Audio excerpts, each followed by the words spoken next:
सभी को जोहार। झारखंड में अंग्रेजों के विरुद्ध विद्रोह की लंबी परंपरा रही है। इस समराग्नि ने कई ऐतिहासिक नायकों को जन्म दिया।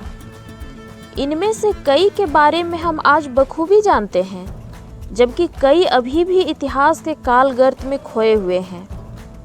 झारखंड के क्रांति के इतिहास में सिद्धू कान्हू, बिरसा भगवान और जतरा भगत ऐसे नायक या पुरखे हैं जिनके बारे में लोग बखूबी जानते हैं, लेकिन कई महान जननायक आज भी खोजे जाने की आस में आज भी लोकगीतों या बड़े बूढ़ों की कहानियों में सीमित हैं। आज धूमकुड़िया रेडियो के तहत ऐसे ही जननायक की चर्चा करने वाले हैं जिनके बारे में आज झारखंड के लोग भूल चुके हैं, जिनकी चर्चा तक नहीं होती। बहुत कम लोग हैं जिनको उनका नाम पता हो। एक दो इतिहासकारों को छोड़ दें तो उनके बारे में किसी ने लिखा तक नहीं है। जबकि डाल्टन ने गदर 1857 के समय उसे पूरे सिंहभूम के हो आदिवासियों का नेता स्वीकार किया था, जिसने राजा अर्जुन सिंह के बाद सिंहभूम में ब्रिटिश फौज को कई बार हराया था, जिसे पकड़ने में अंग्रेजों को 2 साल लग गए।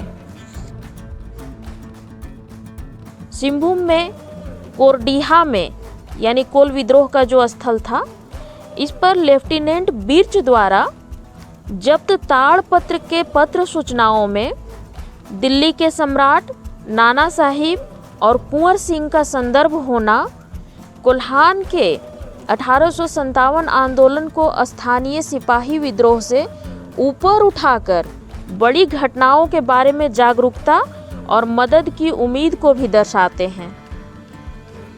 आज उसी महान हो आदिवासी नायक की गाथा सुनेंगे। आधी अधूरी जानकारी के साथ इस महानायक की गाथा आप लोगों के सामने प्रस्तुत कर रहे हैं। उम्मीद है कोई इतिहासकार इन पर शोध कर अच्छी जानकारी सामने लाएंगे। एक बात और, इस महान स्वतंत्रता प्रेमी का नाम आपको अगली कड़ी में आगे बताया जाएगा। तो झारखंड के सिंहभूम क्षेत्र में 1857 के आंदोलन को 2 भाग में बांट सकते हैं। पहला चरण सिपाहियों एवं राजा अर्जुन सिंह के नाम एवं दूसरा चरण हो आदिवासियों एवं उनके नायक के नाम है। डाल्टन ने उस हो आदिवासी नायक को सिंहभूम या लड़ाका कोलों के बीच पोरहाट के राजा अर्जुन सिंह का सबसे प्रमुख आदमी और आदिवासियों के बीच विद्रोह फैलाने वाले प्रमुख एजेंट के रूप में बताया है। उस आदिवासी नायक के कोर्ट ट्रायल के दौरान एक गवाह ने गवाह दी कि 1857 की गड़बड़ी के दौरान वह राजा के साथ शामिल होने वाले कोल्हान के सभी हो आदिवासियों का नेता था। वहीं दूसरे गवाह ने कहा कि उसका नाम हर किसी के जुबान पर था। बड़ा पीड़ के मानकी के अनुसार सेरेंगसिया घाटी में अंग्रेजी सेना का विरोध करने वाले कोलों ने उस आदिवासी नायक के आदेश पर ही अंग्रेजों का विरोध किया था।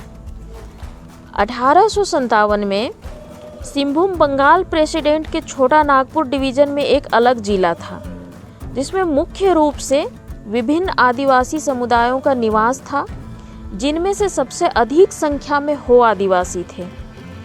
1857 उत्तर भारत में विद्रोह की खबर शुरू में बंगाल रेजिमेंट के सैनिकों के द्वारा छोटा नागपुर में फैली। छोटा नागपुर में आंदोलन जुलाई 1857 के अंतिम सप्ताह में रामगढ़ बटालियन से शुरू हुआ। जल्द ही यह हजारीबाग से रांची तक फैल गया।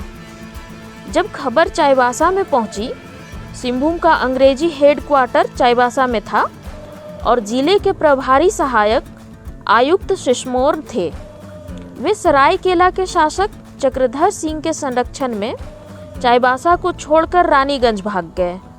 सिस्मोर के नए क्षेत्र के अन्य शासकों के परिवारों से भी चाईबासा की रक्षा के लिए सेना भेजने को कहा गया था।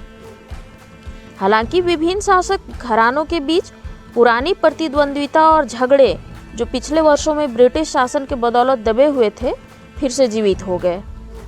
पोरहाट के राजा अर्जुन सिंह ने इसका कड़ा विरोध किया और कहा कि अंग्रेजों ने उसके कट्टर प्रतिद्वंदी सरायकेला के शासक चक्रधर सिंह पर भरोसा किया। 1857 में सितंबर की शुरुआत में चाईबासा के सिपाहियों ने आश्वस्त किया कि ब्रिटिश शासन समाप्त हो गया है, खजाने को लूट लिया और अपने साथी विद्रोहियों में शामिल होने के लिए रांची के लिए रवाना हो गए। पूरे शहर में अफवाहें फैल गईं कि ब्रिटिश शासन समाप्त हो गया था और अर्जुन सिंह का शासन फिर से शुरू हो गया है। लेकिन इस क्षेत्र के अधिकांश हो आदिवासी सिपाहियों के बीच में विरोध में थे। कुमार सुरेश सिंह हो आदिवासियों के सिपाहियों के विरोध में आने का कारण 1832 के कोल विद्रोह में सेना के दमन की यादों से जोड़ते हैं। इस मौके पर राजा अर्जुन सिंह ने चक्रधरपुर में सिपाहियों को इस शर्त पर शामिल होने के लिए आमंत्रित किया कि वे राजकोष से लिए गए धन का बड़ा हिस्सा उसे सौंप दें। साथ ही अर्जुन सिंह ने अपने व्यक्तिगत प्रयासों से हो आदिवासियों को विद्रोह में शामिल किया। बाद में जब लेफ्टिनेंट बिर्च के नेतृत्व में ब्रिटिश सैनिक चाईबासा पहुंचे तो आदिवासियों ने लेफ्टिनेंट बिर्च को विद्रोही सिपाहियों के खिलाफ सहायता देने से इनकार कर दिया। उन्होंने कहा कि वे विद्रोहियों पर हमला नहीं कर सकते क्योंकि वे पोरहाट राजा के निमंत्रण पर वहां एकत्र हुए थे।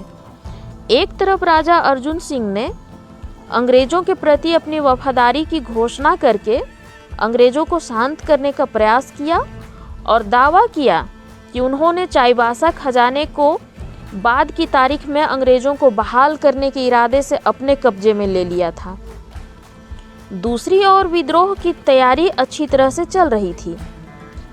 सितंबर की शुरुआत में चाईबासा के स्थानीय बाजार में एक घोषणा की गई कि सब कुछ भगवान का है, कि देश का राजा का है और उसका शासक अर्जुन सिंह है।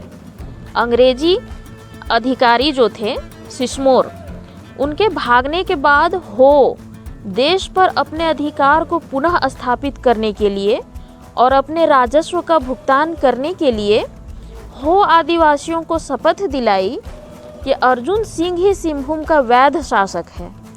बदले में राजा ने अपने भूमि कर को आधे से कम करने का वादा किया। साथ ही उन्हें चेतावनी दी गई कि अगर वे विद्रोहियों पर हमला करते हैं तो 7 रेजिमेंट उनका बदला लेंगे।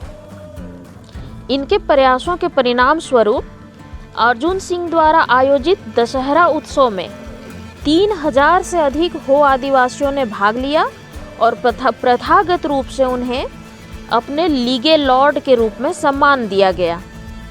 राजा अर्जुन सिंह ने एक हो आदिवासी को अपना प्रतिनिधि नियुक्त किया और एक ताड़पत्र इसके लिए उसे दिया गया।